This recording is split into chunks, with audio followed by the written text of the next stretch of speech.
disliked addict to a charismatic consultant detective, it's quite clear that Sherlock Holmes' character has transformed over time. Good morning. It is such a pleasure to be presenting in front of such well-respected cinematographers. Today, I will be presenting on how Sherlock Holmes has been transformed in time and how he as a character has been represented through contrasting visual language and cinematic techniques. In this seminar, I will also be explaining how the form, audience and purpose has presented themes including politically relevant issues such as sexuality and the use of technology. Theme 1. Sexuality. In the era A Study of Scarlet was written, being gay or pansexual, as Sherlock is represented, was disapproved and seen as a sin. In today's society, it is a huge political and social issue, but majority of the time is accepted.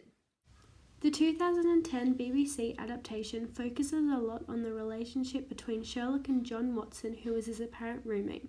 As pointed out in the analytical chapter, multiple signs such as the usage of the spare bedroom and the candlelit dinner all symbolise and indicate that Holmes and Watson are more than professional. Developing a motivated lighting strategy is one of the most powerful ways to create a mood for your scene, right? Dim lighting and monotone colours is usually associated with relaxation and winding down after work, suggesting that Sherlock and Watson's relationship is intimate. Soft light is considered to have a rich, beautiful quality. The colloquialism in this quote reveals the complicated nature of Sherlock Holmes' sexuality, as it is not clear he is gay, it is just implied. In Sir Arthur Conan Doyle's literary works, Sherlock Holmes and John Watson share an incredible bond, and this is kept in all of the adaptations. But the intensity of their relationship is portrayed differently to suit current societal norms. The use of descriptive language and vivid imagery in this quote symbolises the amount of detail Watson observed about Sherlock's mannerisms. This suggests they are intimate friends but not sexual.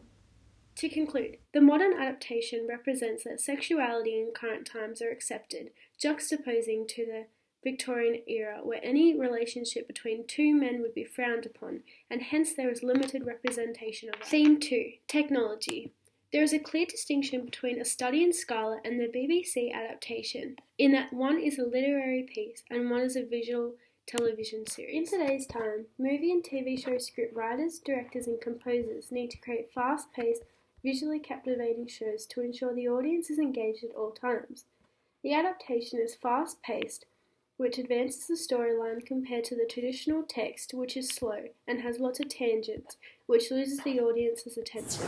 We've seen in the first series how quickly Sherlock can decipher a situation, and you see him analyse people, and you see the nature of how his brain works. During the Victorian era, letters and telegraphs were the most common form of personal communication.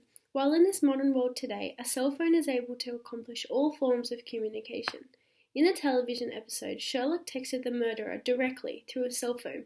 This advancement of technology has improved the efficiency at which Sherlock can solve his crimes, making the show more exciting for the audience. Here is an example of the incorporation of forensic science, which is built on technology.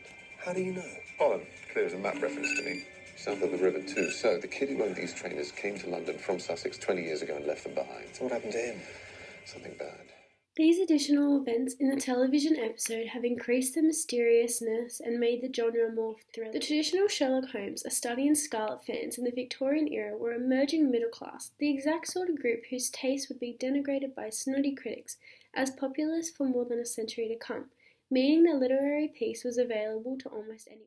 The use of vivid imagery in this quote allows the reader to use their imagination to interpret what Arthur Conan Doyle was trying to portray, which contrasts to the contemporary text, where everything is visually presented, clear for the audience to decipher. To conclude, the use of technology has contributed to the evolution of Sherlock Holmes, making it easier to watch and more engaging, and shows how the way he solves crimes has changed over time. Thank you all for your cooperation and attention. I hope this presentation has given you an insight on the importance of transforming traditional text into fluid text to really captivate a modern audience and keep them engaged as the movie industry is increasing, and how Sherlock Holmes, as an example, has portrayed these themes. Since he is not stuck in the past, his character is ever evolving to suit the times of our current society.